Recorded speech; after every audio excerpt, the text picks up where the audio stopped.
Did you know that all Virgos are not the same and that there are actually three very distinct types of Virgos? What I'm referring to is decans. Essentially, this is the practice of looking at the 360-degree zodiac wheel and breaking all 12 signs into 30 degrees.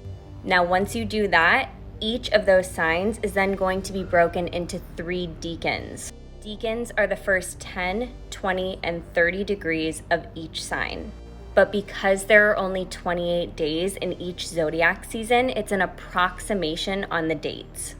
Essentially, the further that you get into each zodiac season, the less that you act like your typical stereotyped sign.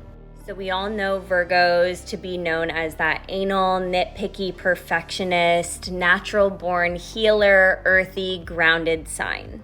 Virgos born between August 23rd and September 1st are going to show up in that way.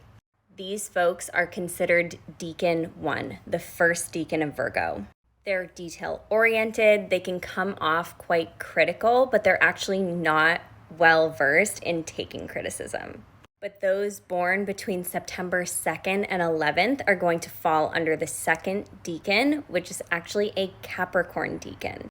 That means that these folks are sub-ruled by Capricorn, whose planetary ruler is Saturn.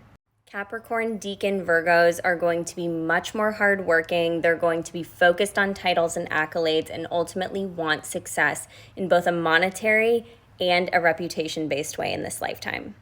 They're resilient, they're determined, and ultimately they do well at whatever they set their minds to. However, they can come off slightly more cold and aloof than typical Virgos because they're moving further down into the season.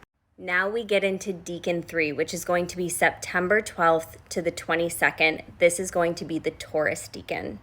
Taurus decan Virgos are going to be much more prone to laziness. They're going to want to be living a sensual, heightened, pleasure-filled life, and will truly show up the least like a typical Virgo of the 3 decans. They're reliable, they're based on loyalty, they love aesthetics, art, and all of the pleasures that life has to offer. Now I'm curious, tell me what your sun sign and your decan are in the comments and which sign we should cover next.